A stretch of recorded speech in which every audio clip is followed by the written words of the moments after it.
Bom, boa noite, pessoal, beleza? O que nós aprendemos hoje? Não dá para fazer aquele lançamento do livro em São Paulo com mais de 200 pessoas, né? E você deve ter aprendido hoje que não tinha recurso compartilhado ali, coitado do David, daqui a pouco ele vai ter aí uma tendinite, algo do tipo, né?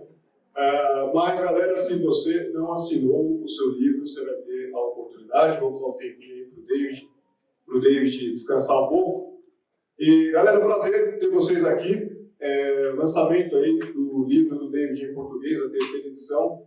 Eu acho que é um marco muito importante, porque uma das coisas que eu particularmente fico contente é que a participação que a gente tem tido como comunidade brasileira no mercado global é algo extremamente interessante e também algo para a gente se orgulhar. O Brasil hoje já é uma potência em Kanban e eu acredito que a gente tem todo o potencial para a gente ser também uma potência em Fit for Purpose, né?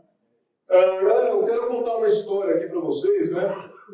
Sobre como que nós, na Percom, conseguimos a liderança do mercado Kanban. E eu estava tentando achar um título, né, para essa tal de apresentação aqui, e o primeiro ponto que eu coloquei não é sorte, tá? Não é sorte. Isso, inclusive, está no livro do Fit for Purpose, pelo menos na edição anterior estava, tá? Espero que esteja também nessa edição. Eu não consegui ler o livro inteiro ainda, né? Mas, pessoal, o que acontece?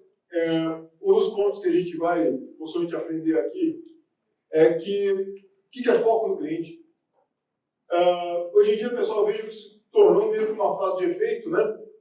Vamos ter foco no cliente. Às vezes eu vejo, muitas vezes, sei lá, um PO ou um PM falando, vamos ter foco no cliente. Isso, na maioria das vezes, é palavra jogada ao vento. Não se sabe exatamente de forma objetiva o que é foco no cliente. E, pessoal, eu acredito que o Fit for Purpose tem esse poder, ele tem talvez essa característica de pousar este conceito. O que é foco no cliente de forma objetiva, né? Pessoal, essa frase, a parte mais importante da cadeia de valor é o cliente. Essa é uma frase do Taichiro. A gente muitas vezes repete essa frase quando a gente fala sobre Lean, a gente repete essa frase quando a gente fala sobre Kanban, tá? E, pessoal, essa frase, ela talvez sintetize um pouco o que seria essa ideia de você ter foco no cliente, tá? O cliente é mais importante do que a opinião do seu departamento de marketing, o cliente é mais importante do que talvez as elucubrações do seu C-Level, tá? As informações que são de fato importantes, as coisas que são relevantes, que acontecem no mercado, ou coisas que você tem que se importar, vêm do cliente, tá? Bom, pessoal, quero mostrar um gráfico aqui para vocês, tá? Esse aqui é o gráfico de crescimento da Aspercom em número de assentos por ano, tá? Não é um gráfico cumulativo, tá? Então, é um gráfico que demonstra de fato como que nós crescemos, tá? E, galera, nesse gráfico aqui nós temos uma pergunta, né? Por que nós abandonamos o NPS? Deixa eu fazer uma pergunta, pessoal. Quem usa NPS aqui na empresa? Levanta a mão. Sim, pelo que eu estou olhando, acho que 50% de vocês usam NPS. Galera, nós usamos NPS na Supercom por aproximadamente 6 longos anos. Eu vou falar para vocês o que eu aprendi com o NPS. Primeiro, deixa eu voltar no slide anterior, tá?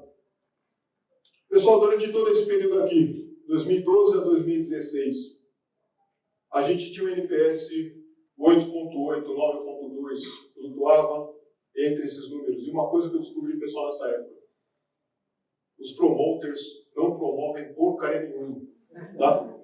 Eles não promoviam. Eles muitas vezes consumiam o nosso produto, adoravam o nosso produto e falavam, por que o desgraçado do mercado não cresce, né? Essa foi uma das coisas que eu aprendi com o NPS. Uma outra coisa que eu aprendi com o NPS: muitos falsos positivos e muitos falsos negativos. Tinha pessoas que simplesmente falavam, adorei o seu produto, vou indicar para os meus amigos. Como eu falei para vocês, eles não indicavam. E uma das outras coisas que eu aprendi também, pessoal, é que muitas pessoas davam avaliações ruins no NPS e isso não dizia para mim qual que era de fato o problema. Isso não dizia para mim o que eu tinha que fazer. E essa era uma das frustrações que eu tive, né? Até que esse senhor que nos visita hoje, o David, ele apresentou uma ideia em 2016 que possivelmente faria a gente fugir do NPS. E o pessoal já estava insatisfeito com isso. E em 2016, nós começamos a experimentar essas ideias que mais tarde trouxe o Fit for Purpose à tona. Tá? Galera, se isso aqui foi causado pelo Fit for Purpose ou não, eu diria que foi uma confluência de fatores. Porém, pessoal, eu digo para vocês que uma das explicações eu tenho para esse crescimento. Nós encaixamos melhor a nossa mensagem de marketing, nós encaixamos melhor qual que é o segmento que a gente atendia. Isso eu vou explicar aqui rapidamente para vocês, tá? Pessoal, isso aqui é meio histórico, tá? Este aqui é o primeiro cartão F4P Card preenchido. Aqui no Brasil, acho que possivelmente, com certeza, e talvez no mundo. Tá? Porque é assim que o David apresentou aquele artigo que estava aqui anteriormente. Tá? Depois eu posso passar essas referências, vou mandar um e-mail para você com essas referências. Tá? Nós começamos a experimentar essas ideias, isso foi logo depois do Kanban Leadership Retreat que aconteceu, se eu não me engano, acho que foi em Chicago, em 2016. Tá? Galera, o que aconteceu? Né? O cartão F4P ele é bem diferente do NPS. Tá? O cartão F4P ele fala para você uma das coisas que é muito importante, o propósito. Por que a pessoa consumiu o seu produto? Por que a pessoa escolheu você? Eu acho que isso faz uma diferença brutal. Eu acho, pessoal, aquela pergunta do NPS até meio infantil, né? Você indicaria esse produto para seus amigos e colegas, né? Pessoal, dependendo do que você vende, cara, não emerge, cara, numa conversa informal, assim, vou oferecer isso para o meu amigo, meu colega, né? E no caso do pessoal do treinamento Kanban, eu vejo que isso aí acontece bastante, tá? Pessoal, quando nós começamos a usar esses cartões aqui, né? Vamos dar uma olhada nesse cartão. Conhecer outra forma de trabalho, atendeu exatamente as minhas expectativas, estava de acordo com o que eu esperava. Pessoal, quando alguém vai para um treinamento de Kanban em 2016, essa pessoa quer conhecer uma nova forma de trabalho, nós começamos a entender que tinha várias pessoas que vinham para o treinamento com uma curiosidade pelo novo. Eles vinham para o treinamento para tentar entender o que era esse tal negócio de Kanban. O Kanban já estava começando a ter um crescimento no mercado, e aí, pessoal, o que acontece? Nós descobrimos os nossos segmentos primários. Tá? E eu acho que é bem possível que alguns de vocês já tenham escutado eu falar isso. Nós temos, pessoal, 3 segmentos primários na Percom. O primeiro segmento são os buscadores de conhecimento, o segundo são os solucionadores de problemas, e o terceiro é o caçador de certificação. Vocês notam, pessoal, que nós damos um nome até meio pejorativo para este segmento, porque ele não é um segmento desejado por nós. A área que nós atuamos, pessoal, são estes 2 segmentos aqui. Buscador de conhecimento é aquela pessoa que tem curiosidade genuína de aprender algo novo. O solucionador de problema é aquela pessoa que vem para o treinamento porque ela já tem um problema dentro da empresa dela. Ela tem talvez algum desafio, ela tem talvez algo que foi solicitado para ela, sei lá, pelo C-Level ou algo do tipo, e ela pretende resolver, e muitas vezes ela vê no nosso conteúdo que a gente tem que oferecer algo que pode ser útil. E por último, o pessoal tem aqueles caçadores de selinhos, que nós sabemos, pessoal, que muitas pessoas vêm possivelmente para o nosso treinamento, porque eles querem ter ali, sabem que nem um escoteiro, né? Eu tenho ali uma medalha nova ou algo do tipo, né? Mas é um segmento que a gente não estimula, mas eles acabam, né, por alguma razão, também fazendo parte do nosso pool aí de clientes. Né? Galera, por que nós descobrimos esses segmentos? Porque os cartões F4P revelaram para nós. Existem estes propósitos. E galera, se você perguntar para mim, cara, qual que é a diferença marcante do F4P, cara, com outras abordagens do mercado, é que você descobre exatamente isso. Quem é o cliente que você atende? Se você perguntar para mim, pessoal, um resumo, e talvez um parágrafo do que é o F4P, é o seguinte: você segmenta o seu mercado por propósito, e para cada um desses propósitos existem critérios de adequação que atendem esse segmento, ou atendem esse propósito. E se você consegue descobrir quais são os limiares, quais são ali os thresholds de cada um dos critérios de adequação, você pesca o cliente. Você descobriu um segmento onde você é bom, você descobriu um segmento onde o cliente vai sair satisfeito. E isso para nós, pessoal, teve impacto. Eu realmente acredito que aquela curva ela cresceu porque a gente conseguiu oferecer o produto que o mercado queria. Tá? Agora, é bem provável, pessoal, que isso aqui vai ser a primeira vez que eu estou apresentando para vocês. E isso aqui é algo central na nossa estratégia. Ela estava na fila aqui, junto com um dos alunos, e esse aluno chegou para mim e falou o seguinte: Rodrigo, você no treinamento, você é muito diferente, cara, do personagem da sua rede social. Tá? E, galera, tem muitas pessoas que falam para mim: Rodrigo, você briga demais. Rodrigo, você critica demais. Rodrigo, você dá porrada em todo mundo. E, galera, eu não vou dizer para vocês que isso é marketing, eu vou falar para vocês que isso é estratégia. Tá? Nós temos, pessoal, nós percorremos essa cultura do criticismo. Nós não aceitamos, cara, uma frase que geralmente eu falo, né? Nós não aceitamos, cara, as groselhas de graça. Tá? E o que acontece, pessoal, se a gente vê groselhas, a gente critica. E na maioria das vezes, pessoal, nós criticamos por experiência própria. Tá? Nós vivenciamos situações onde a gente viu que as coisas funcionam e as coisas não funcionam no mercado. E, pessoal, essa cultura do criticismo, que é uma parte da nossa cultura, se encontra com a nossa estratégia quando a gente tenta encontrar um segmento onde essa mensagem casa. E aí, pessoal, o que acontece, né? Existe um traço de personalidade onde essa estratégia casa. Existe um traço de personalidade onde o nosso criticismo pousa e muitas vezes traz frutos. Tá? Galera, eu tenho estudado bastante sobre isso, né? Traços de personalidade. Isso talvez dê uma outra resposta para mim.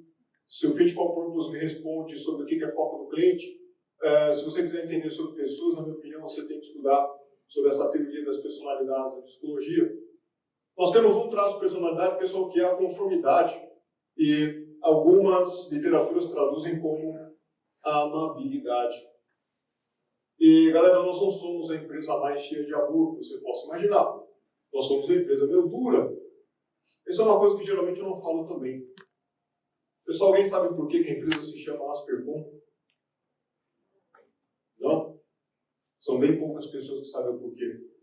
Asper é latim, significa rugoso, significa não muito macio, significa áspero, significa casca grossa. Essa é a nossa posição no mercado. Né? E o que acontece então, pessoal? Como é que eu estou usando isso como uma forma de segmentar o mercado? Aqui é a Conilândia. Tá? Alta conformidade, todo mundo com uma alta amabilidade, todo mundo fazendo um abraço coletivo, todo mundo achando o Nini maravilhoso. E você sabe, pessoal, que algumas pessoas têm falado que lá no LinkedIn eu tenho sido profeta do Apocalipse. Mas, galera, tem uma crise vindo. Né? Eu imaginei, pessoal, que na crise da pandemia os pôneis seriam extintos, tá? Mas talvez agora, por ano que vem, esteja certo. Tá? Mas, pessoal, existe esse segmento, cara, eu não vou discutir com eles, tá? Mas esta parte aqui, que são as pessoas com a maior concordância, possivelmente eles encontram o segmento deles, sei lá, Management for Happiness, Management IO, sei lá, coisas que a gente não explora, não explicou. E nós estamos focados, pessoal, nesse segmento aqui. São as pessoas que talvez tenham um pouco menor concordância, pessoas que são mais questionadoras, pessoas que são mais do contra, pessoas que são mais...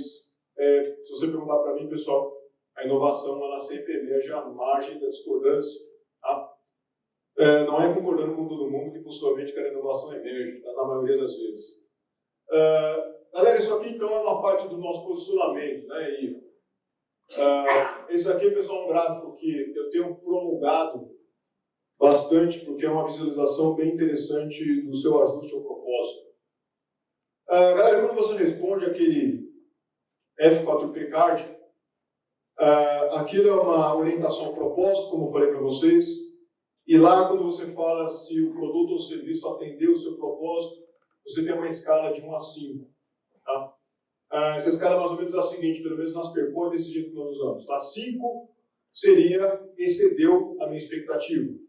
4 seria atendeu exatamente a minha expectativa. 3 seria atendeu a minha expectativa com algumas reservas. 2, atendeu algumas das minhas expectativas, mas coisas importantes não foram atendidas. E 1, não atendeu porcaria nenhuma. Tá? E galera, o que acontece? Nós temos um serviço que é o nosso carro-chefe, que é hoje a nossa bacarenteira, vamos dizer assim, que é o treinamento KSD. Tá? E aqui vocês estão notando, pessoal, histórico de 2018 para cá.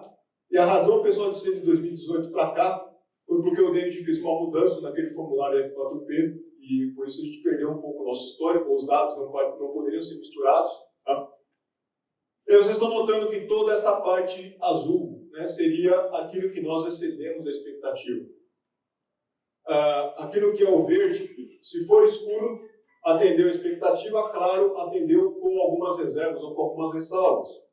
E o vermelho seria os pontos onde pouca expectativa ou nenhuma expectativa foi atendida. Tá? E, galera, o que esse gráfico mostra para nós? Né? Algumas coisas que são importantes aqui. Né? Eu vou contar para vocês o caso, né? Do conflito entre dois segmentos.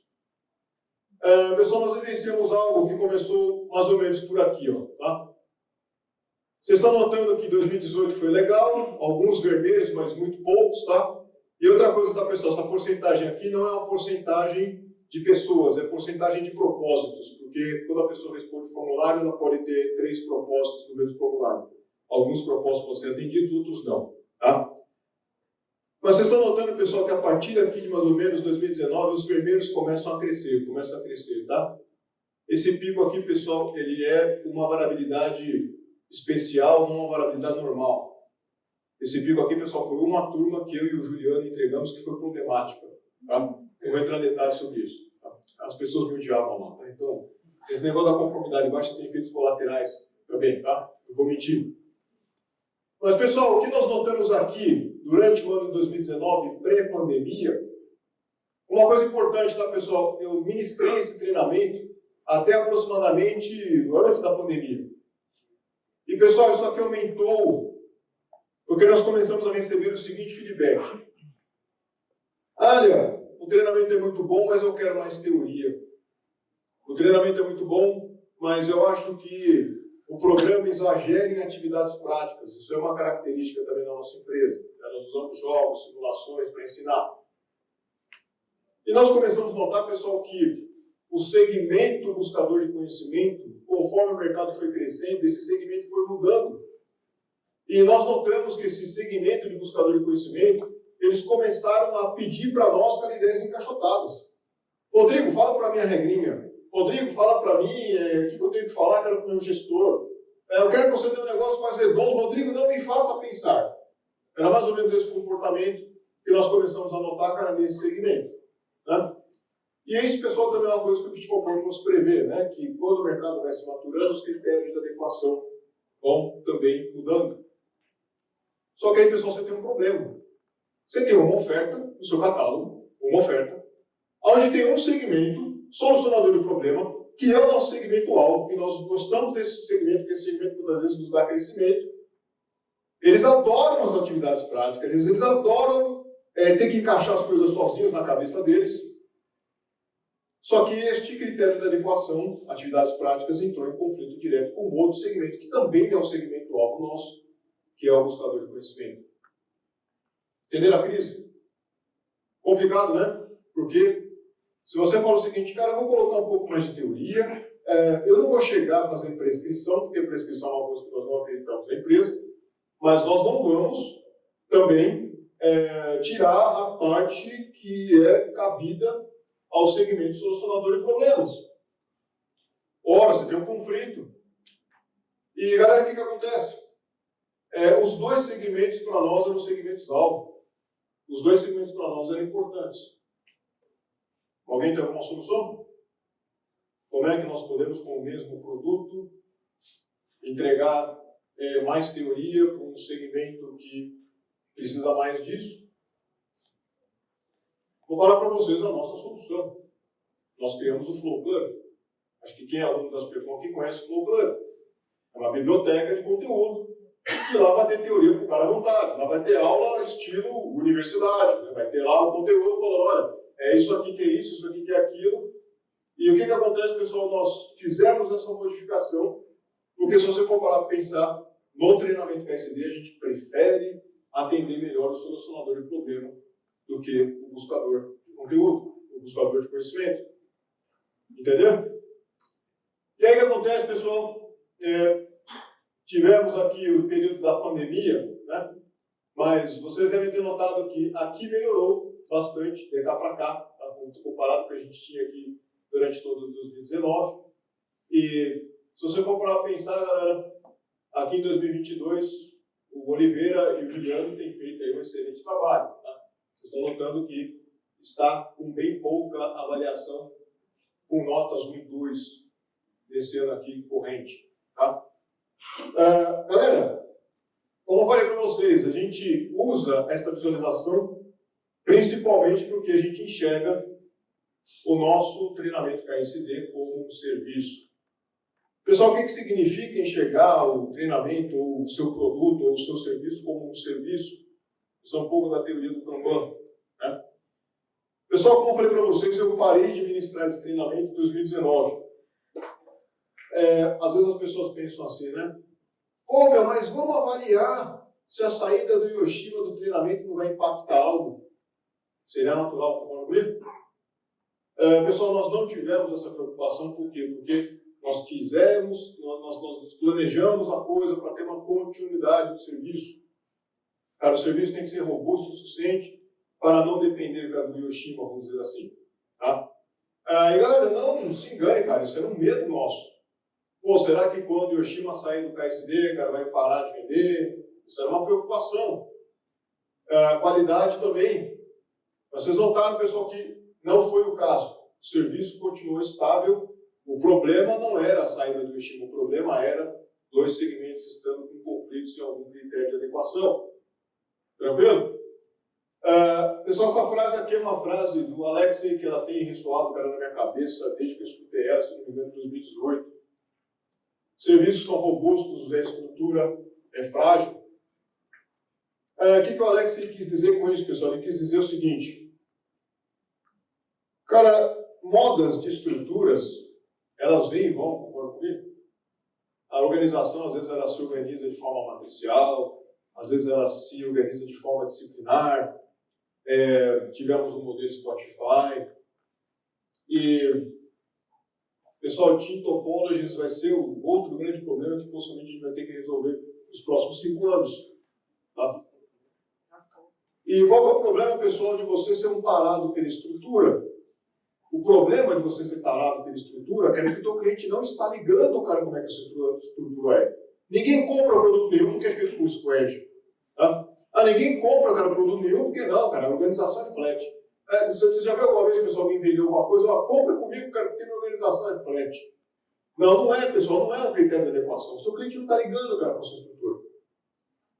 Mas para mim, pessoal, se eu tiver 2, 3, 5, 15 instrutores entregando esse produto ou esse serviço, para mim continua sendo simplesmente algo que o cliente entra no meu site, se registra, cara, no curso, faz o curso, tem o seu produto, avalia o produto no final, no F4P Card, e eu avalio, cara, se o cliente está contente ou não. E a dança recomeça, a dança continua. Pessoal, como que eu vou me organizar internamente? Não é, cara, do interesse do meu cliente não precisa nem saber isso aí. Tá? Galera, esse conflito que eu já falei.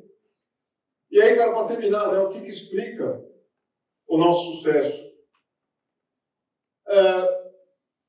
Pessoal, vou dizer para vocês que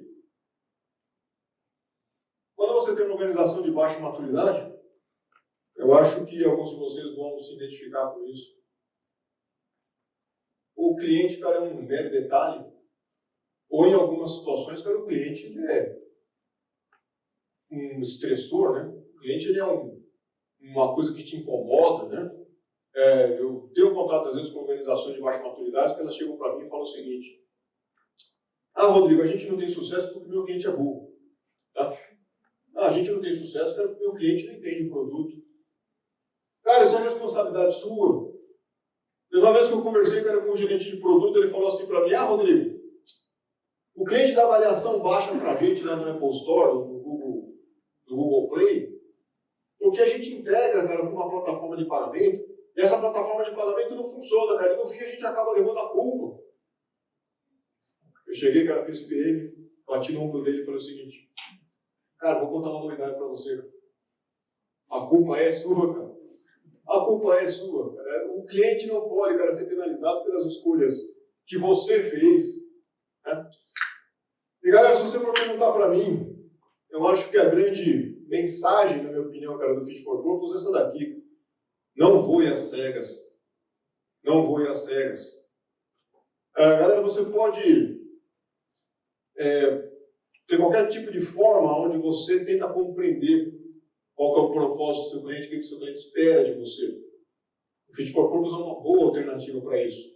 Tá? Nessa semana, eu estava dando uma palestra, na semana passada, eu estava dando uma palestra numa empresa, numa fintech, aqui em São Paulo, e uma pergunta interessante surgiu, cara, quando eu estava no final da palestra. Rodrigo, como é que eu começo, cara, com o Fit for Purpose? Tá? E isso está na literatura do Fit for Purpose, acho que é uma ideia bem interessante. Galera, valorize quem está na linha de frente.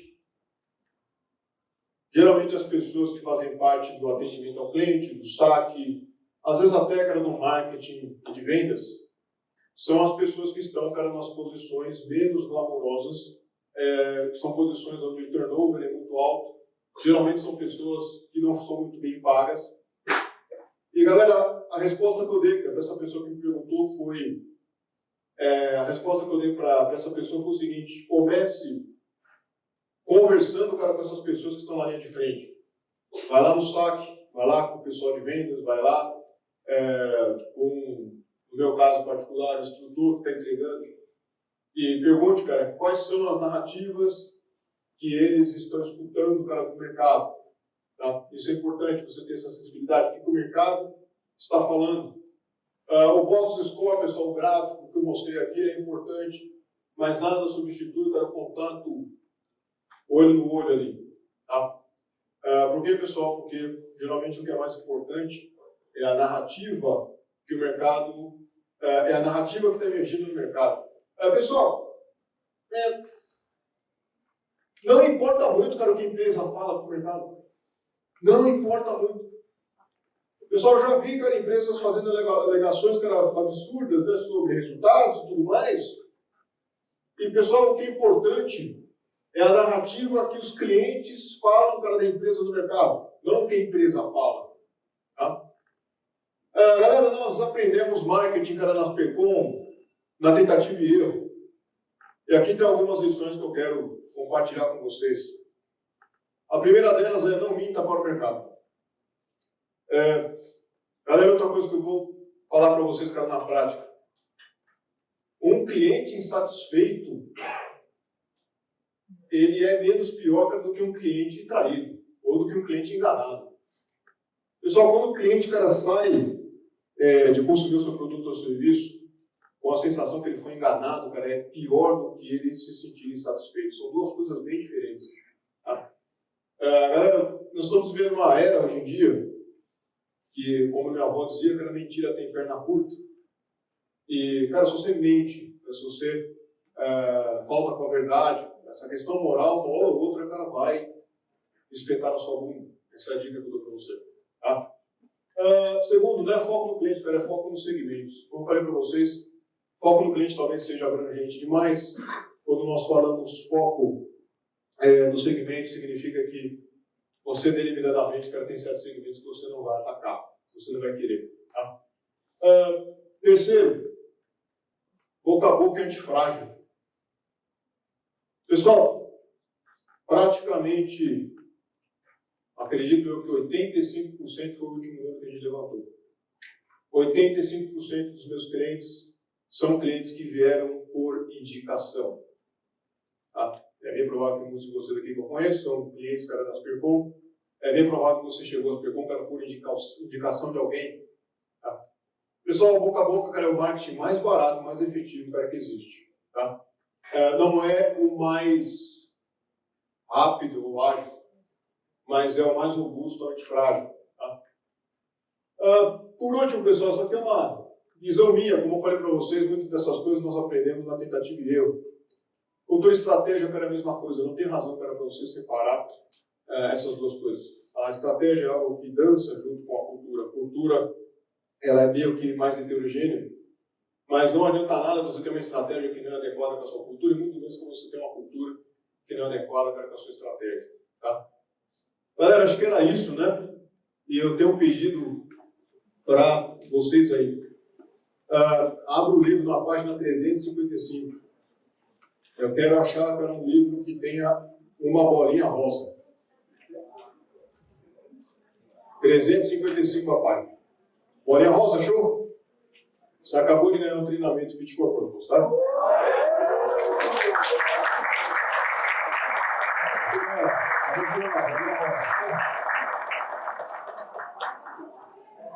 Depois você conversa comigo, eu pego um cartão lá das perguntas, você tem que mandar comigo, se for isso, tá? Galera, tem para todo mundo, tá? Vocês vão receber um e-mail com 25% off no treinamento do Fit for Purpose, tá? Nos próximos dias. Galera, esse era o meu recado. Acho que eu demorei um pouco mais do que eu deveria, mas vamos receber aí o pessoal do David Anderson agora, para ele explicar para nós o que tem de diferente na terceira edição desse livro que está aí na mão de vocês. Legal? Obrigado, galera.